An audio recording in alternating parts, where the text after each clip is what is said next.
जय हिंद दोस्तों। डिस्क्लेमर पढ़ लीजिएगा, मैं सेबी पंजीकृत सलाहकार नहीं हूं दोस्तों। इन्फोसिस के बायबैक का जो आने वाले समय में है ना, मैं टोटल आप लोगों को ए टू जेड डिटेल देने वाला हूँ। टोटल मैंने यहाँ पे अपना एक्सेल सीट बनाया है, जो हम लोग आगे देखेंगे कि कैसे कैसे कितना प्राइस रहेगा, कितना हमको शेयर खरीदना पड़ेगा, रिटेल कैटेगरी क्या होता है, एचएनआई कैटेगरी क्या होता है, एक्सेप्टेंस रेशियो, प्रोमोटर हिस्सेदारी, प्रमोटर भी भाग लेंगे बायबैक में कि नहीं लेंगे, लेंगे तो क्या होगा, नहीं लेंगे तो क्या होगा, और हमारे पास कितने शेयर रहने चाहिए रिटेल कैटेगरी में आने के लिए, उसमें से हमारे कितने शेयर एक्सेप्ट हो जाएंगे, एक्सेप्टेंस रेशियो कितना आएगा, तो हमको कितना हर एक शेयर पे मिल सकता है, कितना हम लोगों को आगे मिलने की संभावना है, सब पे बात करेंगे, सब पे। लेकिन आज नहीं, धीरे धीरे धीरे धीरे धीरे धीरे करके, ठीक है ना। सबसे पहले मुद्दे पे आते हैं हम लोग। कुछ इन्फॉर्मेशन आप लोगों को रहनी चाहिए, जो एक्स्ट्रा इन्फॉर्मेशन मैं उसको बोलता हूँ, कि किसके किसके पास कितनी कितनी हिस्सेदारी है, वो आपको पता रहना चाहिए। तभी ना आप कैलकुलेट कर पाओगे कि प्रमोटर मतलब हिस्सेदारी लेंगे तो हमारा कितना एक्सेप्टेंस रेशियो आएगा, सब कुछ। हालांकि पहले तो यही जान लीजिए कि रिटेल कैटेगरी और पब्लिक कैटेगरी होती क्या है, ठीक है ना। तो देखिए, एफएनओ में रिटेल कैटेगरी और एचएनआई कैटेगरी अलग चीज होता है, और बायबैक में अलग चीज होता है, वो समझिए। सबसे पहले बात करेंगे तो आज शेयर में 1% की तेजी देखने के लिए मिल रही है बायबैक अनाउंसमेंट के बाद। तो ठीक है, मतलब लोगों का अभी भी व्यू बना हुआ है, क्योंकि अनाउंस हुआ था 1450 के आसपास, तो अभी भी 70-75 पॉइंट की बढ़त के साथ कारोबार कर रहा है बायबैक के अनाउंसमेंट के बाद से, ठीक है ना। अब फिर से पहले एक बार बायबैक का मैं आप लोगों को टोटल अपडेट देता हूँ, क्या है कैसे है। तो देखिए, कंपनी ने टोटल 18,000 करोड़ रुपए, क्योंकि कल जल्दी जल्दी में 10 बजे अपडेट ही आया था, 18,000 करोड़ रुपए के बायबैक करने वाली है। 1800 रुपये पे बायबैक करने वाली है। 10 करोड़ इक्विटी शेयर खरीदने वाली, और इक्विटी शेयर भी आगे चल के दिखाऊंगा कि कितना है किसके पास, अभी इसी वीडियो में। टोटल 2.41% कंपनी टोटल अपने पेड अप इक्विटी शेयर का बायबैक करने वाली है, तो इस तरीके से देख लीजिएगा, ठीक है ना। तो बढ़िया अपडेट आया है, ठीक है ना। तो मार्केट पॉजिटिव लिया भी है। अब देख लेते हैं कि पहले प्रमोटर के पास कितनी हिस्सेदारी है, किसके किसके पास कितनी कितनी हिस्सेदारी है, उसके बाद हम लोग चलेंगे अपने मेन टॉपिक पे। देखिए, सबसे पहले प्रमोटर की बात करेंगे तो प्रमोटर इनके 26 हैं। 26 प्रमोटर और प्रमोटर ग्रुप कैटेगरी जो होती है, उसमें लोग आ रहे हैं। इन सबके पास टोटल 54 करोड़ इक्विटी शेयर है, जो total number of equity share के लगभग मान के चलिए कि सीधा सीधा 13% है। वहीं पे इंडियन फाइनेंस इंस्टीट्यूट हैं, जो कुछ 142 करके, इनके पास टोटल 71.5 करोड़ के आसपास इक्विटी शेयर हैं, जो टोटल नंबर ऑफ परसेंटेज की बात करेंगे हम लोग यहाँ पे परसेंटेज वाइज, तो लगभग 17.25% के आसपास का परसेंटेज आ रहा है। बैंक्स की बात करेंगे तो 16 बैंक्स भी हैं, जिनके पास 28 लाख इक्विटी शेयर है, 0.07%, बहुत मामूली मतलब बैंक है। उसके बाद यहाँ पे म्यूचुअल फंड की बात करेंगे तो 45 म्यूचुअल फंड भी हैं, जिनके पास 45 करोड़ 35 लाख इक्विटी शेयर यहाँ पे हैं, जो कि आप लोग यहाँ पे देख सकते हो, ठीक है ना। जिनके पास total equity share, number of equity share का टोटल परसेंटेज जो है वो 20.5% के आसपास है, ठीक है ना। अब इन सबका अगर हम लोग देख लेंगे, मतलब जो जिनको हम लोग डीआईज बोलते हैं, ये पहली कैटेगरी प्रमोटर की हो गई, दूसरी कैटेगरी ये डीआईज की हो गई, ठीक है ना। जिनको हम लोग सीधा सीधा बोलते हैं डीआई, जो हमारे देश के हैं सब, ठीक है ना। टोटल 203 है, जिनके पास 1 crore equity share total hold है, और डीआईज के पास टोटल 37.81% स्टेक है, मतलब कह लीजिए सीधा सीधा 38% के आसपास स्टेक मतलब डीआईआई के पास है इसमें, ठीक है ना। अब वही चीज अगर हम लोग देखेंगे यहाँ पे एफआईआई की बात करेंगे हम लोग, फॉरेन इंस्टीट्यूशनल इन्वेस्टर की, तो जो एफपीआई है वो 1445 है, जिनके पास 113 करोड़ इक्विटी शेयर हैं, जो 27-27.5% का वेटेज रखते हैं। वहीं पे एनआरआईज हैं, एडीआर हैं, इस तरीके से कई सारे हैं, उनका भी 9% के आसपास यहाँ पे इक्विटी शेयर है, 38 करोड़ यहाँ पे देखेंगे।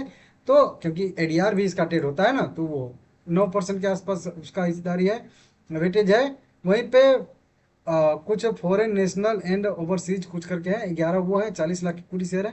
टोटल की बात कर लेंगे यहाँ पे हम लोग, तो 9 नहीं 49,000 करके हैं, 149,000 लोगों के पास 156 करोड़ इक्विटी शेयर है, जो लगभग 37-37.5%, 38% स्टेक आ रहा है। वहीं पे Indian public corporate and other जो है, उन वो भी बहुत सारे हैं, जो हम लोग पब्लिक कैटेगरी जो बोलते हैं, जो हम लोग जिस कैटेगरी में हैं वो पब्लिक, ठीक है ना। इंडियन पब्लिक 25,56,933 34 लोग हम लोग हैं, और उसमें हम लोग यहाँ पे देखेंगे तो 47 47.5 करोड़ इक्विटी शेयर होल्ड है हम लोगों के पास, और 11% का इक्विटी शेयर आ रहा है। अगर से केवल पब्लिक ही लेगी तो ज़्यादा एक्सेप्टेंस रेशियो आएगा, अगर पब्लिक के साथ साथ एफआईआईज और डीआईआईज दोनों लेंगे तो थोड़ा कम रेशियो आएगा। अगर साथ में अगर प्रोमोटर भी लेंगे हिस्सेदारी, मतलब बायबैक में पार्टिसिपेट करेंगे तो और कम आता है। मतलब जितना ज़्यादा से ज़्यादा लोग पार्टिसिपेट करेंगे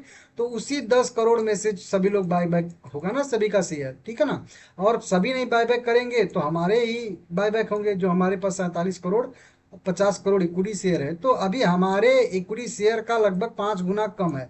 तो 5:1 रिटेल इन्वेस्टर का ये आ रहा है। मतलब केवल अगर रिटेल इन्वेस्टर पार्टिसिपेट करेंगे तो भी हमारे 5 शेयर के बदले में 1 शेयर यहाँ पे सीधा सीधा आ रहा है, क्योंकि हमारे पास 50 करोड़ है, 10 करोड़ बायबैक करेगी कंपनी, सीधा सीधा समझ सकते हो। अब चलिए हम लोग थोड़ा सा और आते हैं अपने मेन थोड़ा सा टॉपिक कह लीजिए उसके तरफ, कि ये सब कैटेगरी होती क्या है, ठीक है ना। तो वहाँ पे मैं आप लोगों को बता दूं कि एक होती है रिटेल कैटेगरी, और एक में सब आ जाते हैं HNI कैटेगरी, ठीक है ना। इसको HNI कैटेगरी कह लीजिए। अब ये दोनों कैटेगरी का बेनिफिट क्या होता है पहले ये जानिए, फिर उसके बाद तो समझ में आएगा ना कि किस कैटेगरी में रहना बढ़िया है। देखिए, रिटेल कैटेगरी में एक्सेप्टेंस रेशियो थोड़ा सा ज़्यादा आता है, ठीक है ना।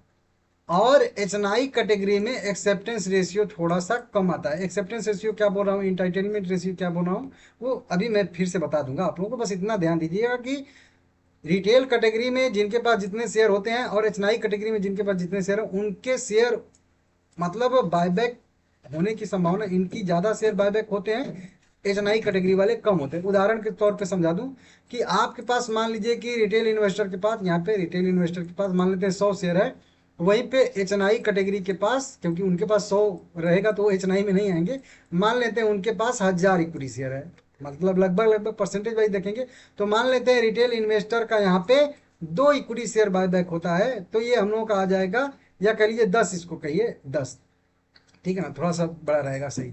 अब मान लेते हैं कि हमारे 100 शेयर में से 10 या 20 शेयर हमारे बायबैक हो रहे हैं 100 शेयर में से, तो हमारा परसेंटेज आया 20% का, हमारा एक्सेप्टेंस रेशियो आएगा। लेकिन इनका 200 नहीं होगा, क्योंकि इनका 200 होगा तब ना इनका आएगा 20%। तो इनका कितना होगा, इनका होगा 30, 40, 20, ऐसे होगा, या 50 कह लीजिए, मतलब बहुत कम होगा इनका हमारे मतलब हिसाब से। तो HNI कैटेगरी में कम एक्सेप्टेंस रेशियो रहता है, रिटेल कैटेगरी में ज़्यादा रहता है। अब चलिए ठीक है, अब पता तो चल गया कि रिटेल कैटेगरी में फायदा है। तो अब HNI कैटेगरी में कैसे जाएंगे और रिटेल कैटेगरी में कैसे रहेंगे, तो एक ही बस सिंपल सा इसका है, रिकॉर्ड डेट। ध्यान दीजिएगा जो बोल रहा हूँ, रिकॉर्ड डेट तक अगर आपके पास 2 लाख, जी हाँ 2 लाख से कम के शेयर रहेंगे तो आप रिटेल कैटेगरी में रहोगे। और वहीं पे 2 लाख से 1 रुपया भी ज्यादा रहेगा, 1 रुपया के भी ज्यादा शेयर आपके पास ज्यादा रहेंगे 2 लाख से, मतलब आपके इन्वेस्टमेंट की टोटल वैल्यू अगर उस समय रिकॉर्ड डेट के दिन 2 लाख से ज्यादा आ रही है तो समझिए कि आप HNI कैटेगरी में। बस इतना ही डिफरेंस है, बस समझ जाइए, एकदम सिंपल सा। 2 लाख रिकॉर्ड डेट के दिन, अब रिकॉर्ड डेट कब आएगा, कब वो रहेगा, उस समय करेंट प्राइस क्या रहेगा, उसके हिसाब से देखना पड़ेगा। हालांकि मैं एक सेफ्टी भी बताऊंगा आपको, ठीक है ना। तो वही चीज, 2 लाख के अगर आपका शेयर नीचे रहेगा तो आप रिटेल कैटेगरी में हो, और 2 लाख से ऊपर आपके पास शेयर है, total number of equity share चाहे खरीदो आप कितनों में, वैल्यू उसकी अगर 2 लाख से ऊपर है तो आप HNI कैटेगरी में। तो कोशिश हमको क्या करना है कि हमको रिटेल कैटेगरी में रहना है, सबसे पहली बात। यहाँ पे एक्सेप्टेंस रेशियो ज्यादा आता है, ठीक है ना। अब जब बार बार ये भी पता चल गया हम लोगों को कि दोनों कैटेगरी क्या होती है और किस कैटेगरी में फायदा है, ठीक है ना। तो ये अब मेन चीज आता है कि कितना रहेगा तो हम रिटेल कैटेगरी में आ जाएंगे, ठीक है ना। तो रिटेल कैटेगरी में आने के लिए आप लोगों को सीधा सीधा अगर एकदम सेफ्टी के साथ जाना है, ठीक है ना, तो मैं आप लोगों को बता दूं कि सीधा सीधा आप समझिए 118, कितना, सॉरी 111, अगर आपके पास 111 शेयर रहेंगे इन्फोसिस के, ध्यान दीजिएगा, अगर आपके पास 111 नंबर ऑफ शेयर रहेंगे कंपनी के तो आप रिटेल कैटेगरी में रहोगे। हालांकि इससे थोड़े ज़्यादा भी रहेंगे तो भी आप रिटेल कैटेगरी में रहोगे। एकदम सेफ्टी वाला बता रहा हूँ, ये सेफ्टी कहाँ से बता रहा हूँ, 1800 से बता रहा हूँ कि प्राइस कितना भी रहेगा, बायबैक का प्राइस है उससे नीचे ही रहता है हमेशा। तो 1800 के हिसाब से मैं जोड़ रहा हूँ कि अगर उस समय 1800 भी प्राइस रहा ना तो भी 111 शेयर आपके पास रहेंगे तो आप आराम से रिटेल कैटेगरी में रहोगे। लिख के रखना है आपको 1800, मतलब 111 शेयर, सीधा सीधा अगर राउंड फिगर में लेना है तो 100 शेयर, 100 शेयर के आप लोगों के नीचे शेयर रहेगा तो आप रिटेल कैटेगरी में हो, और 100 शेयर से ऊपर रहेगा तो जरूरी नहीं है, क्योंकि उस समय क्या प्राइस रहेगा, मान के चलिए कि 120 शेयर या उससे प्लस आपके पास रहेंगे तो आप मतलब वहीं HNI कैटेगरी में जा सकते हैं, ठीक है ना। वही वैल्यू आपका 2 लाख से ऊपर नहीं होना चाहिए। तो ये सब समझ में आ गया। अब एक चीज मैं बार बार बोल रहा हूँ, एक्सेप्टेंस रेशियो, इंटाइटलमेंट रेशियो, ये भी बोल रहा हूँ, हालांकि मैं वहां पे लिख के नहीं लाया हूँ, लेकिन यहाँ पे आप लोग देखोगे तो यहाँ पे लिखा है एक्सेप्टेंस रेशियो यहाँ पे, ठीक है ना। अब ये देखिए इंटाइटलमेंट रेशियो क्या होता है, जो बोल रहा हूँ समझ जाइए। इंटाइटलमेंट रेशियो क्या होता है कि इंटाइटलमेंट रेशियो वो रेशियो होता है कि आपकी उस बायबैक में कितनी हिस्सेदारी है, मतलब आपका कितना, आप कितने आपके शेयर बायबैक में जाने के लिए इजिबल हैं, वो है, ठीक है ना। तो अब वो कैलकुलेट होता है सभी टोटल नंबर ऑफ शेयर से, तो जितने भी इन्वेस्टर हों उससे कैलकुलेट होता है, ठीक है ना। रिटेल का भी HNI का दोनों का। लेकिन एक्सेप्टेंस रेशियो अलग होता है, ठीक है ना। इंटाइटलमेंट रेशियो अलग चीज है, और एक्सेप्टेंस रेशियो वो रेशियो होता है जितने शेयर आपके एक्सेप्ट हो गए होते हैं बायबैक के बाद, पता चलता है ये अप्लाई करने के बाद कि हमारे कितने शेयर एक्सेप्ट हो गए हैं। बाकी इंटाइटलमेंट रेशियो हम लोगों को पहले ही पता होता है, लेटर ऑफ ऑफर जब कंपनी की तरफ से आता है ना, लेटर ऑफ ऑफर, LOA जब आता है ना, तभी पता चल जाता है कि हमारा राइट इंटाइटलमेंट कितना है, उतना शेयर तो आपका जाएगा ही जाएगा। उदाहरण के तौर पे इंटाइटलमेंट रेशियो आपका बता रहा है कि जैसे कि आ गया, मान लेते हैं कि 1:20 आ गया, तो इतना मान के चलिए 1:20 का इंटाइटलमेंट रेशियो आ रहा है रिटेल का, तो इसका मान के चलिए रिटेल के हर 20 शेयर के बदले में 1 शेयर तो उनका बायबैक में जाएगा ही जाएगा। अब आपके पास अगर 100 शेयर हैं तो आपके 4 शेयर जाएंगे, अगर आपके पास 200 शेयर हैं तो आपके 800 शेयर जाएंगे, सॉरी 200 शेयर हैं तो आपके 8 नहीं जाएंगे, क्योंकि आप कैटेगरी में दूसरे कैटेगरी में चले जाएंगे। तो इस तरीके से आप लोग कैलकुलेट कर सकते हो, ठीक है ना। ये रेशियो है इंटाइटलमेंट का। लेकिन अब आपका भले ही 1:20 आया है, मतलब 20 शेयर के बदले में 1 शेयर आपका राइट इंटाइटलमेंट आ रहा है, लेकिन एक्सेप्टेंस रेशियो इससे उलट हो सकता है। आपने 20 शेयर अप्लाई किया बायबैक में, हो सकता है कि उसमें एक के जगह पे आपके 2 शेयर, 4 शेयर, 5 शेयर, 8 शेयर कुछ भी बायबैक हो सकते हैं, तो उसको कहते हैं एक्सेप्टेंस रेशियो। तो एक्सेप्टेंस रेशियो तो बाद में पता चलता है, राइट इंटाइटलमेंट का रेशियो जो है उसको हम लोग कैलकुलेट कर सकते हैं, अगर आप लोग कहेंगे तो उस पर भी मैं वीडियो बना दूंगा, ठीक है ना। तो ये सारा का सारा आप लोगों को अपडेट मतलब याद रखना चाहिए। बाकी इसमें एक और भी अपडेट है, वहीं जो बता रहा था कि प्रमोटर भाग लेंगे कि नहीं लेंगे, वहीं FII DI भाग लेंगे कि नहीं लेंगे, वो सबसे मेन क्वेश्चन मार्क रहता है। तो देख लीजिएगा, वीडियो पसंद आया तो लाइक करिएगा। और ये हाँ, एक चीज और भूल गया, ये वीडियो बायबैक का पूरा प्रोसेस समझ लो, समझाया हूँ, सारे सवालों के जवाब इस वीडियो में मिलेंगे। इसका लिंक कॉपी करके इसी वीडियो के डिस्क्रिप्शन में दे रहा हूँ, ये वीडियो जरूर देखिएगा। जो बायबैक वाला इशू हुआ था वो वीडियो भले मत देखो, ये वाली वीडियो जरूर देख लीजिएगा, ठीक है ना आप लोग।